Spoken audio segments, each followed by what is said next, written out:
Thank you so much for talking with me about your film RICEBOY SLEEPS. I really like this film and I really enjoyed it. And I'm an immigrant, so I'm originally from Barbados. So I find like I'm always more attracted emotionally to films about immigrant stories, especially here in Canada because I'm an immigrant to Canada. And this film touches very, I think, very bluntly and very blatantly about how immigrants in Canada are expected to assimilate. And I find especially Asian immigrants, because like something that I've been here 14 years and I still can't wrap my head around as well. People from other countries where English is not their first language, they're always expected to change their names to fit in. And that's one of the first things the film addresses. So for each of you, when you first started working on the project, like for you, Anthony, you wrote and directed this film. Is this a part of your own personal experience? Very much so. A lot of it, if not most of it, is inspired by things that I personally experienced and went through, that my family went through, or close friends and family experience. So almost everything is based on everything that I know, and it's and the story is very personal to me. These things that occurred that I, at the time, that I felt like, it's only happening to me, it's only happening to our family, and it's only me that feel this way. It turned out to be very untrue. And that as I got older and as I met other people, other immigrant families, these are all really, really similar things that occurred to a lot of other people as well. And I felt like I never saw that. I never saw that on film in the way that I experienced. So that was what motivated this whole story to be formed. So when did you start working on the film, like developing the script and the story, and then eventually production? Well, I decided. I'd always thought, I want to make a film about this topic, and then I ended up making the first film that I did because it was just something that I felt like I could manage doing for a really small amount of money, opposed to this is something that I knew that it would require a bit more because we had to shoot in two different countries. Yeah. So then after the first one, I decided to do this, and it took, from the time I started writing to the time we finished the movie completely, I think it was like 26 months. Yeah, it was about that. That's kind of quick, actually. That was very quick. Yeah. But also, it was during a pandemic where I couldn't go outside. So I was able to write a lot more and a lot faster, and we were able to get our pre-production happening a lot quicker because everybody's home. Yeah.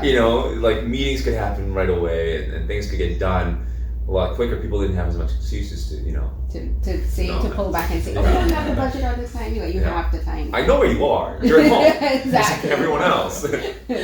Yeah, and for you, how did you become involved with the project? I took auditions.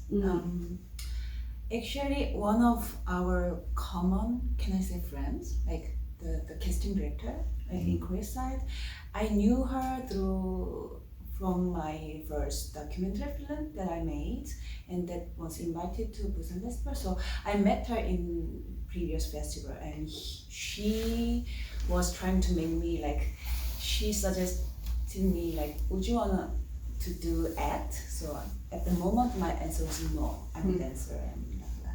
But later I met her again and she asked me again. So here is a audition opportunity. So I think it's really good, fit for you to use. So at the moment I just say, why not? Yeah, I can do that. Yeah, let's give a chance. Yeah, I think you did a terrific job, especially for your first feature acting role. You did a terrific job. But my friend was like, she's a ballerina, and I'm like, that makes sense because the way how you move your body is very fluid and still very soft, and that actually works really well with this character because she's a hard and soft character. She has to be harsh where she's telling Do Young how to stand up for himself, but then she's soft in the moments of vulnerability, when she gets her diagnosis and when close to the end where she is meeting his father's family, and then in those quiet moments. So for you in particular, because this story is an immigrant story and you're from South Korea, when you were reading the script and you were looking at the story,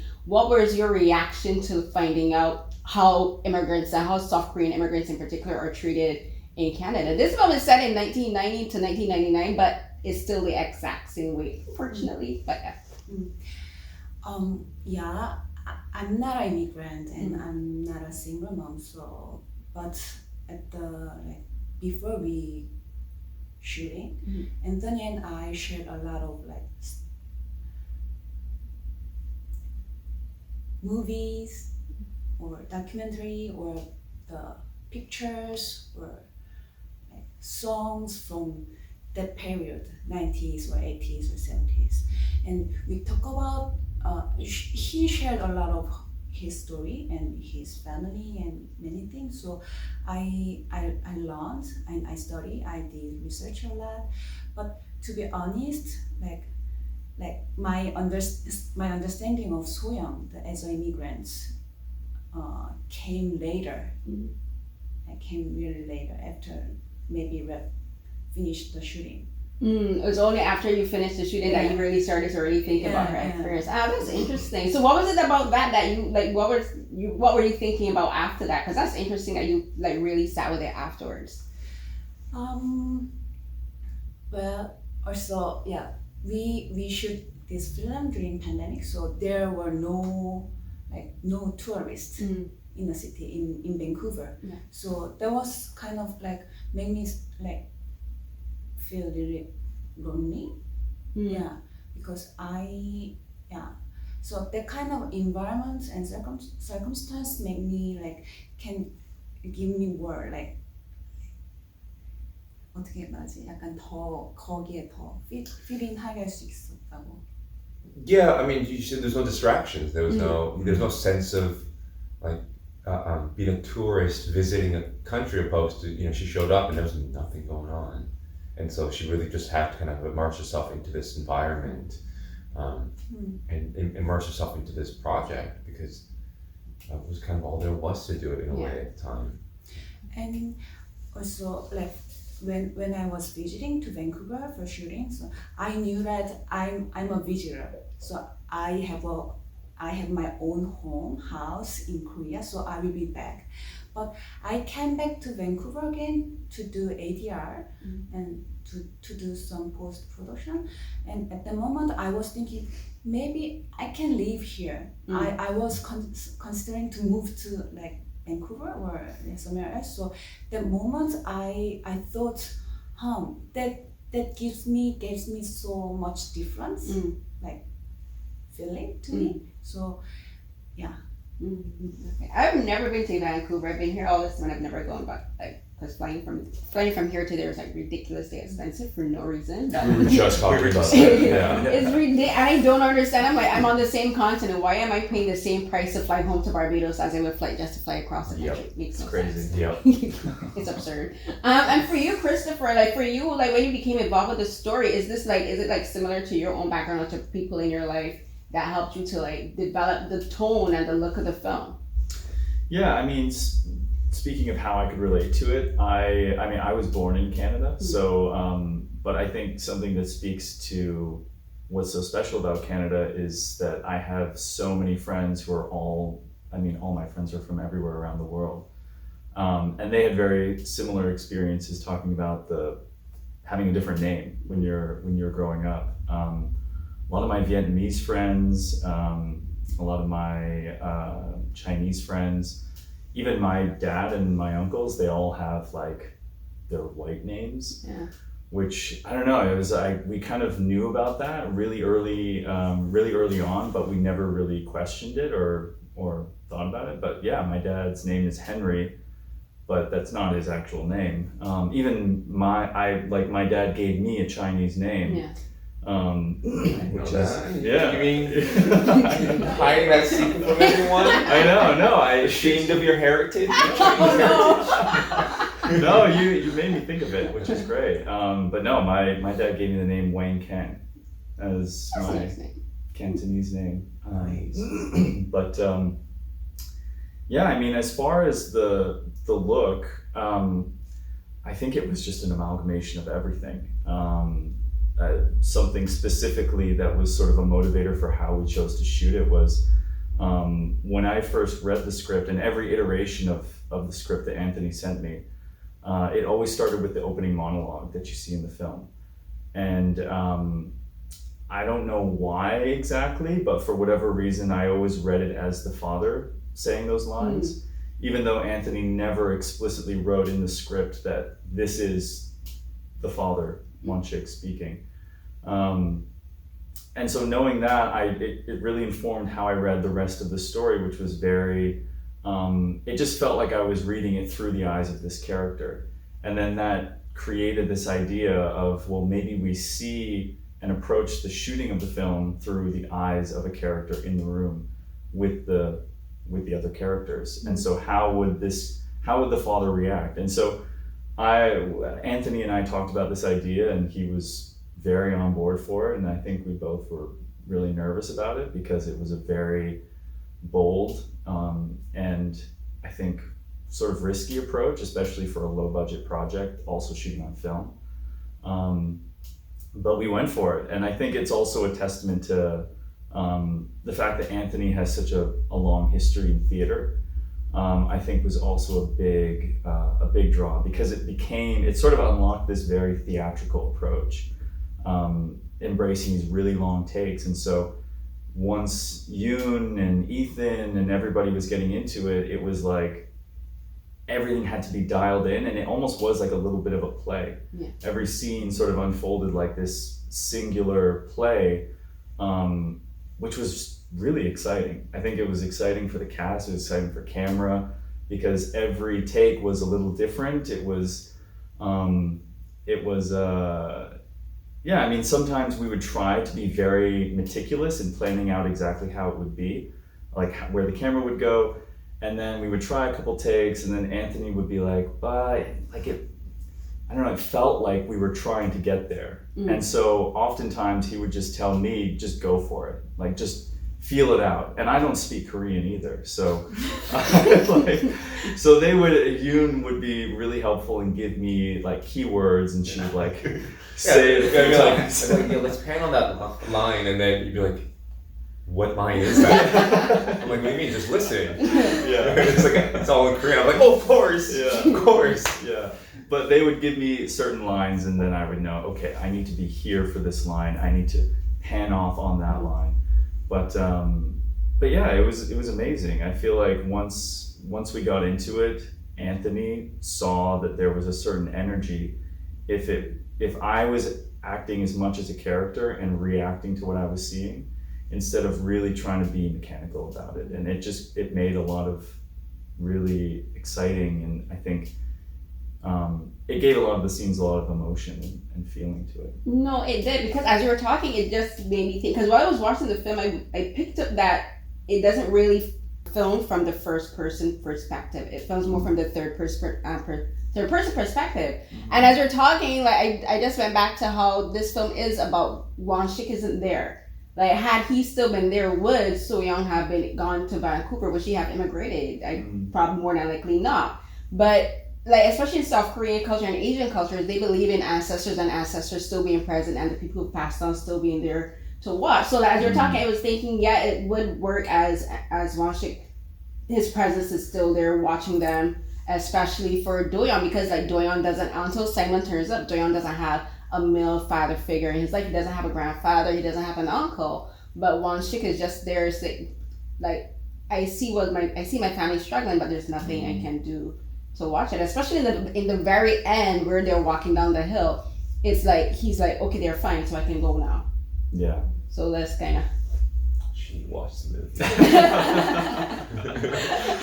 Yeah, because when it pans out, it's like I just pictured in my head. Okay, so his spirit is like, okay, my family is they're fine for now, until, I'm not gonna spoil it, but until what happens. He's like they can go on now, because they'll have Simon as well. And the connection to his family, because like now Do-young knows who his grandparents are. He knows who his uncle are. So he has a family connection. He has a support system.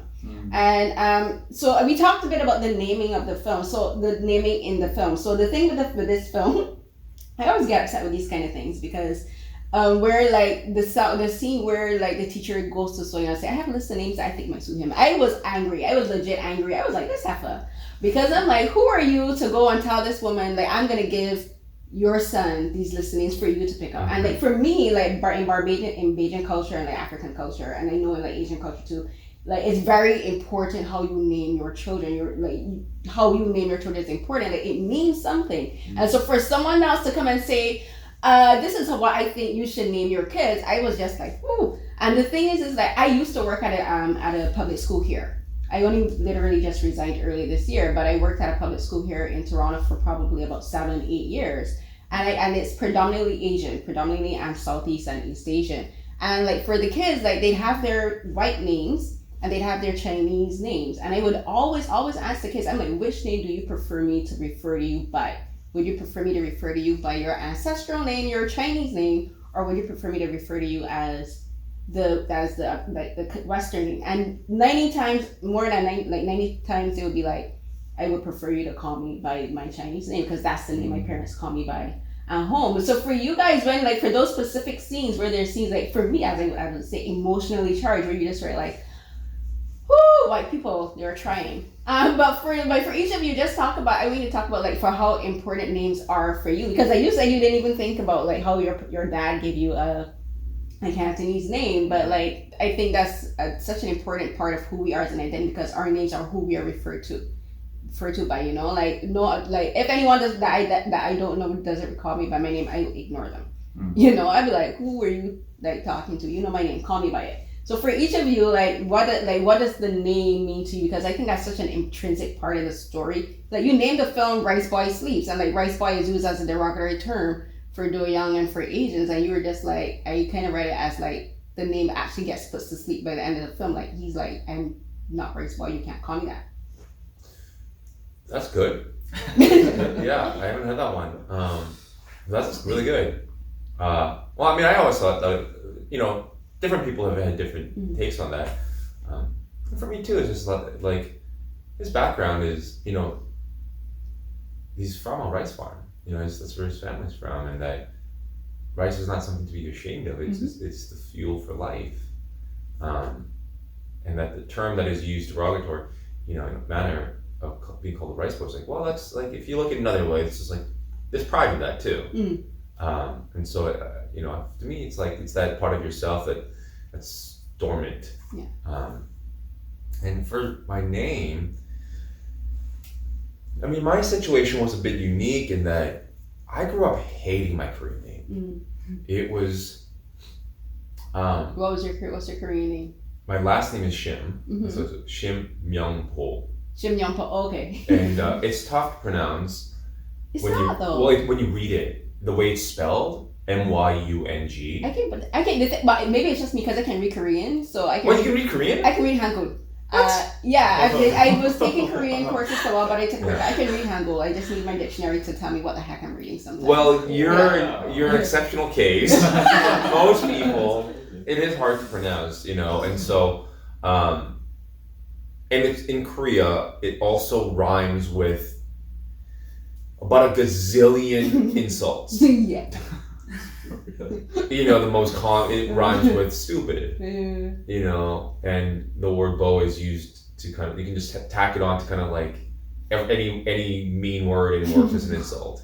So I grew up just hating that name and just hearing so many different insults as a kid in Korea. And so then when we came here and then now that name was being teased for different reasons. And I'm like, this name sucks. Like, it gets made fun of in every language. And so then when the teacher did, you know, suggest to my mom that maybe adopt a new name, you know, I didn't know, like, it's such a strange thing. And I hated and fought it, and I hated having to change my name because I thought, like, I don't know what name. Like, you're asking me to decide as an 8-year-old in a language I don't know what I want to be called for the rest of my life. And so then she gave us the 4 options. Just swap out David with Anthony, and those were the 4 options I was given. and we went with Anthony because similar to the movie, that was the only one that our like close family friends didn't take already, and so I was like, well, I guess we'll take the one that no one else has, which is Anthony. And I've actually really grown to love the name. I think I don't know if it's the name has become more like me or I've become more like the name, but I do think it's a good name that I've adopted. But it's, I don't know, it's tough. It's tough, and I encourage now people who, Korean people who come to Canada now, they go like, oh, I'm trying to find a name. I don't use your name. Use a variation of your Korean name. Yeah. Like Yoon does. Because you are emotionally connected to your name, and I think it serves to be such a big part of your identity and your self-identity. I don't hate white people, I didn't say that. Not that you hate them, but they can be challenging to deal with as a person of color. But it's interesting that so many people have reacted to that scene and that character. Because when I wrote it, I thought it was like, oh, this is funny. I was like, these are the funny scenes in the movie, because I believe that teacher when I was a kid, she was coming from a good place. She recognized that kids were making fun of my name, and in the way she was pronouncing it, she was doing her best, but it still sounded inaccurate in her mind. I'm assuming all of these things, and that she was trying to help me out, trying to help my mother out, because my mom also didn't know any names, and so we did rely on her to advise. So in hindsight, you look back and you're like, that's kind of messed up. It's presumptuous as hell. Sorry, but it is. It's presumptuous. But at the time, yeah, it was kind of how it panned out, and it didn't seem to me. I never saw it that way. And I know what you're saying, and you're right. It is. But I don't know. I guess what I'm trying to say is that it's just really interesting. Yeah. That whole situation. And for you, So-young, that scene, it ties into how Do-young gets bullied, because that's the first instance that she realizes that these Canadian people aren't as welcoming or aren't as understanding as I expect, because there's that scene and then the scene with the principal. And so for you, playing a mother who's a single mother and she has her own struggles at work, because I think she's a fantastic character. Like the scene where she tells off the guy in the factory, I love that scene. I love that she immediately tells him, no, this is unacceptable. And she's like, I will kill you. And it was like, because I watch so much Korean content, I'm like, they said I will kill you so easily. But they either say you want to die like the rest, and I'm like, okay. But for you, I love how strong and but so patient she is, because she knows that Do-young is struggling, but she realizes that I need to tell him to be bold and to stand up for himself, and she's like, don't accept anything from anyone, don't accept any bullying. So for you, playing this role as a single mother and as someone who has her own challenges, but she's like, I have to make sure that my son is confident in himself and confident in his Koreanness, because she's like, there's nothing wrong with you. She's like, your face is beautiful, your features are beautiful. So how did those scenes work for you? How does it work for me? How did you, when you were playing them and when you were prepping them, how did that help you to not only connect with the character, but as you were talking about wanting to live in Vancouver, and you were saying, okay, this is what it would be like living here. I mean, So-young is a very proud woman, so she never regards herself she knows she's minority in this society, but she never take herself small leader. She never sees herself as a victim. Victim. Yeah. So I think So-young was really try hard to teach Dong-hyun in this way. Yeah, you're okay. You're not a victim. Where you should take care of yourself, because nobody will protect you. And even mom cannot do it, so you have to be strong. So So-young was really trying to teach Dong-hyun in that way, and yeah. So I mean, and the character did grow up as an orphan too in Korea. You know, that's a big part of what shapes yeah, her mentality. yeah. Yeah. The life for Soyoung is just like survivor, survivor. So she need to protect herself like, from the from the beginning. So always like she No, I get it. She is a survivor because she's like the way she grew up as an orphan, and then like in the film, like in the beginning, it says like children born out of wedlock at that time. I think they probably changed the law, weren't allowed Not that long ago. Not that long ago. Like her, so I got some steps to continue making, but like they weren't recognized as citizens. So she's like looked at as an outsider within her own culture, which is always an interesting part for me as an immigrant, also as a person of color, where you could be with your own people but still be treated as an outsider because of certain cultural beliefs and understanding. So she has that, but then she's also an outsider within Vancouver, and for a time even outside of her own home, because she's now dealing with a teenager who's hormonal and rude, and she doesn't know how to communicate with him. So filming those scenes in particular, where Do-young gets so angry and frustrated with her, especially when she's like, I'm sick,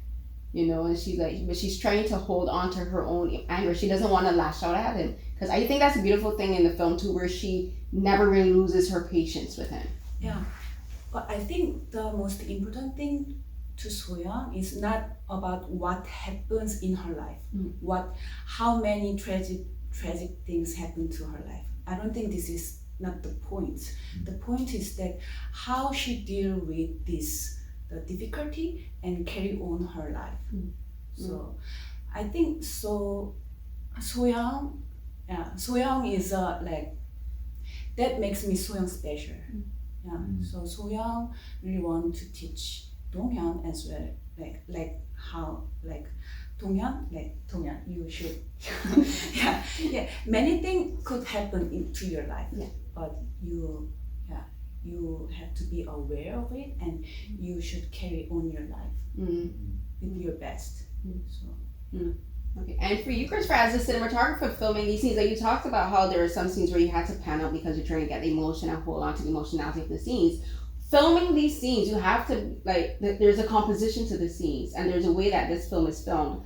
I wanted to know, was this film filmed with lens from that particular era? Because I know for like a lot of South Korean films from like the 70s, 80s, and the 90s, there's a very particular look to them. There's a very granular look to the film, and a way that it's actually composed. Like if you watch a film from like the early 90s, the way how filmmakers film shots, is, to me, there's a distinct difference to if they were filmed now. So did you have, like, how did you go about framing the shots to, like, because like to me, like, so a part of cinematography is only lighting and framing, but it has to do with how the camera works with the scene and works with the actors to make sure that we, the audience, feels the emotion and how the camera is placed. And because like you can just a slight shift in the angle can change like how interpret a scene, because it'll be like the perspective changes. Well, thank you. That's I appreciate that. It was I mean, as far as the lenses, I'm pretty sure they were developed in the 90s. So and we also shot on Super 16 mil, which was something that was like a conscious choice to sort of create that feeling of the 90s, or at least Anthony and I's memories of that time. But as far as the camera moves, it was, I mean, compositionally, we talked a lot. I think I was really privileged in having a lot of time. I think when Anthony first reached out to me, it was almost a full year before we were shooting. So over that whole time, we were constantly discussing ideas, visually, inspirations, just anything that really came to mind. And we talked a lot about photographers, still photography. There's this one photographer in particular, she's actually a Japanese photographer, named Rinko Kawauchi, who does just very delicate, very light photographs. They just have a certain sensitivity to them. and it's hard to describe them, but it was a really strong influence for how we framed and how we shot, especially the earlier years of in the 1990s. But as far as how the camera was moving, we just always came back to the idea of the father being in the room. That was really our North Star. If we ever felt lost or we were shooting a scene and for whatever reason something wasn't working, we would just take a second and step back and think and ask ourselves, what would the father be doing right now? If he was seeing this, would he want to be close to Dongyoung? Would he want to be close to Soyoung? Would he not want to be looking at what he's seeing, so pulling away from the scene and getting wide? That was really sort of the guiding force to how we framed everything. And the thing with South Korea has some amazing vistas. Like, it's a gorgeous country to film, and like there's this scene. It's in the beginning where you have the monologue, and like it's it kind of like this ombre effect where it goes from like lilac to deep purple, and that's such a beautiful thing. But I think for you, how much fun is it filming in a country like that where you have all of these beautiful mountains, the fog, the mist, and all of the greenery of the forest? Because like there's so many, like it kind of like goes through the whole color spectrum within one shot because of how their topography is. Yeah. It's actually very stressful. It's stressful because when you're in a place like that, you can literally point the camera anywhere and it's going to look great. At any time of day, or like we would get up at 6 a.m, and I don't know if we ever filmed anything that early, but it was just stunning. Like, we were staying in the village that we actually shot in, and the way the sun would just come, like it wouldn't be just over the mountains, and it would create these beams of light catching all the moisture in the air. And at night, the moon just like completely lit up the whole, like everything, and so you could see everything in this sort of steely blue glow. So it's stressful because you want to be capturing everything, and you want to be, what if we put this scene here, what if we do this and this and this, and then there's never enough time. So but it's definitely a treat for me as somebody who's actually going on from the theme of the mountains and the cinematography. There's a story that Soyoung tells Simon, and it's a story about this old woman who's dying, and it's during the she says it's during a time of like basically famine. So I was wondering if that was probably during the Korean War, like early in the Korean War, because like I think it comes from way earlier than that. Earlier, okay. You know, the country has struggled. Yeah, a lot in the past. Probably during the occupation, or even during like the. Yeah, maybe even earlier. I think the story's very old. It's a very, very old fable. I think it's a fable. I didn't even know about it. I only learned of that story during my writing process, and because I was talking to my mom a lot about our culture, our history, our family's history. And Korean music and art and whatnot, and then so as we're talking, and she knew because she was reading the drafts I was writing, and she knew what where my head was at. So she would introduce different things. You go like, that she thought maybe could be of inspiration for the story for the film, and then there's that story there's an operatic version of that story where yes, exactly. He knows so much about Korea. It's crazy. It's pansori, and it's very emotional, dramatic, and they're singing, and she showed me this performance on TV, and it was devastating to watch, but like in the most beautiful way.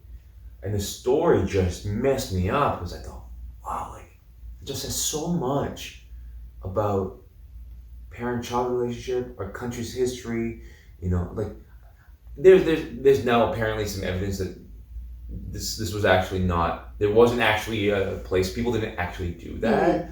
I think it was more so a story that was created to like a metaphor. Yeah, to convey certain ideas, messages. But nonetheless, that it came out of this culture, I just thought it was so interesting. I thought, and because I already had written in that the mother and son go up to this mountain to visit the grave. I thought, oh, what a coincidence. I mean, there must be a way to kind of tie that together. And I thought, what, Simon comes over and goes, "What's the deal? What's going on?" And for her to share what's going on with her illness, I just didn't think she would.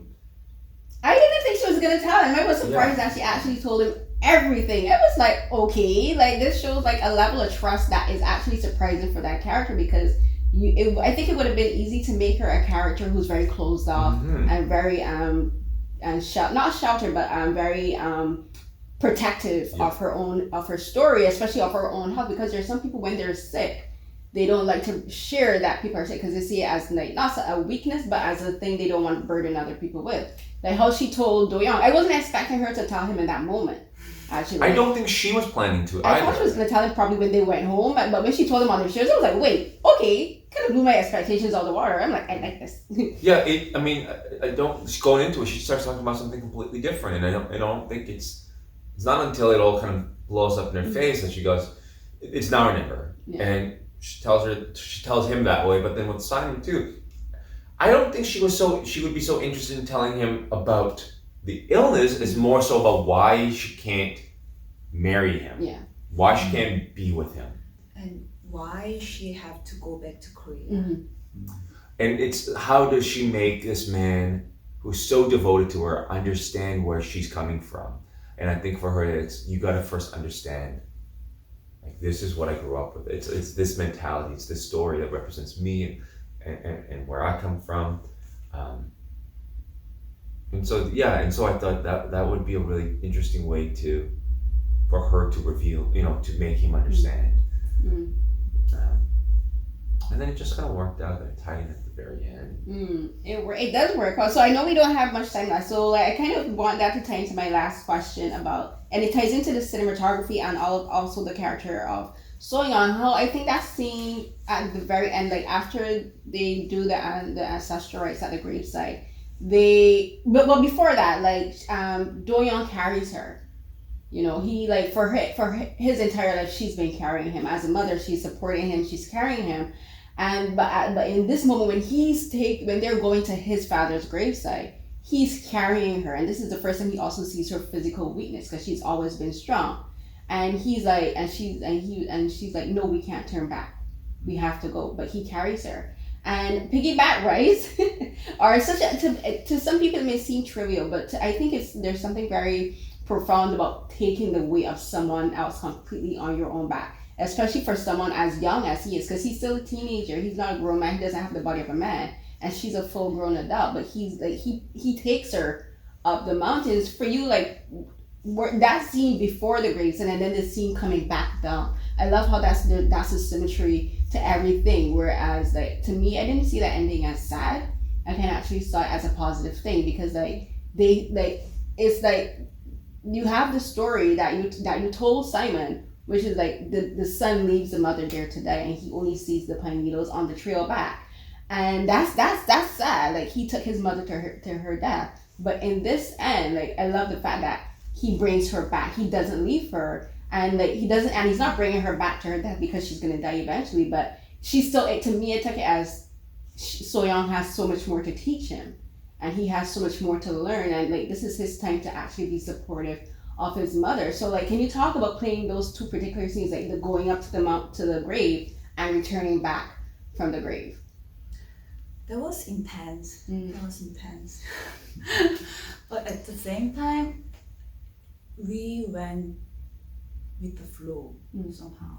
Yeah, everything was just like so like that was the last day of our shooting, so everybody knew how to work together, and I was so Seung-yoon, and Ethan was so Dong-hyun, so everything just like so naturally, so like just like it was intense thing, but it goes really well. It went really well.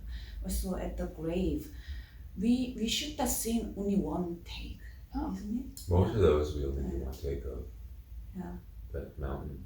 Oh, that's was actually, because I was wondering like how long did he have to take you on his back? No, it was kind of like up and down the mountain, all that stuff. It kind of just like did it almost in real time. It felt like. Yeah. Well, we also didn't shoot it over multiple days, right? And Yeah. we had to hit certain scenes at a certain time of day for the light. So yeah, we were really just kind of going for it as soon as it started. Yeah, we were so concentrated what we are doing right now. So yeah, it just It just works out. Yeah, I mean, to me, it's this, you know, the obvious thing about this film is that it has to do with an immigrant family. But to me, it's not really about the immigrant story. It's more so about generational trauma and undealt grief. And it's the ending. I mean, I think you nailed it on the head when you said, you know, there's something hopeful about it. She's gonna die. Yeah. But so is he. Yeah, we're all gonna die eventually. Yeah, like, so it's like, let's not get too hung up on Yeah. the inevitable death of this character, because it's not really what it's about. But instead, I think the real tragedy of these characters is they don't have a home. These two people, they've been floating. They have no base. They've no. They're disconnected from their true heritage and identity and culture. That's tragic. But by the end, you know, through this experience, they get to find all those things, and when they walk away, it's they finally found what they've been looking for this whole time, and the idea of home, you know, like I'm someone who grew up everywhere. I lived everywhere. I moved around so much that the physical space has never represented home to me.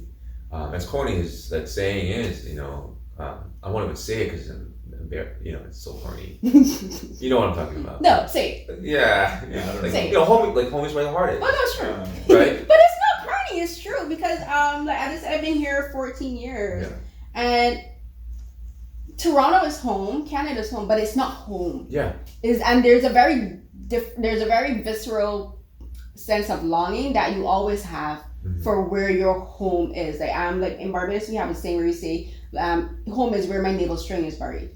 Right, and that's like meaning your umbilical cord, because in the African culture, like you bury the umbilical cord and the placenta. But for us, like we say home, like my navel string is buried there. That will always be home. And you after sometimes like there's just you're fine for a length of time, but then there's a period of time where you just miss home and you want to go back. Like I was the early this year was hard for me, and I was just missing home. And I looked at my sister. I live with my twin sister. And I said, Sharon, I need to go home. I'm like, I have to go home. And I got to go home in April. And it's not home in like the house where my mom and my brother live, but it's just the island, the atmosphere. It's different. You know, the air literally feels different. The food tastes different. I can make the same traditional dishes here, but it's not the same because the vegetables aren't grown in like the soil at home. The water tastes different. The fish when you take the fish from out of the sea and roast it on the beach, it's not going to be the same as if I roast fish on the stove. It's not. And you know, just seeing all the people who look like you and sound like you and hearing your dialect and your accent, and like it's automatic for me. As soon as I land on the plane, like I start speaking my dialect and my accent, and I don't stop. Yep. And it's like a switch you turn on. And like, so yeah, home, it's not corny, it's true. Like home is where the heart is. And I think for the film, like that's really what it's about. It's about finding home, and it's about finding home where your family is and where you're welcome. Because I love that Won Shik's family is, well, except for the mother, but I'm guessing that's because she kind of like, I kind of read it as she had a mental break after his death. So she hasn't been the same since. But like his father and his brother welcomed them. You know, they're like, who are you? And she's like, oh, this is Won Shik's son. And they're like, okay, well, cool. Come in, have some dinner. You know, and like, that's what it's about. That's where home is. Home is like where you're welcomed. Home is where you have the people who love you for who you are. You don't have to prove anything. You don't have to pretend to be anyone, to be someone that you're not. You don't have to drop your accent. You don't have to drop your dialect. You don't have to drop your name to be accepted. You know, you don't have to force yourself to fit in. I think you understood the movie really well. Oh, thank you. Thank you. It's refreshing to speak with someone who really, you know, understood the nuances and all the details of it all. Yeah. But yes, it's a good movie. It is. No.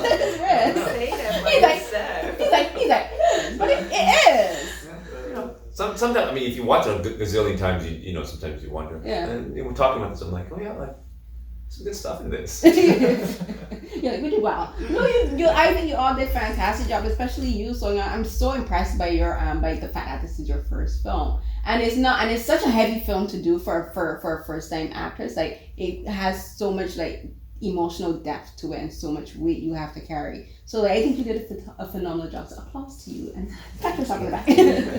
So I think you all did. So like, I just like how everything. I wish we had more time, because like I have like a whole list of like long questions and stuff, but we don't have time to get through. But thank you so much for taking the time to speak with me about the film and about your work. And I hope you guys like have like a fantastic time. The festival is ending tomorrow. But for going forward, like whatever you want to do, like much success to you. So Thank you. Thank you. Thank you. Thank you so much. Thank you. Yay. Appreciate it.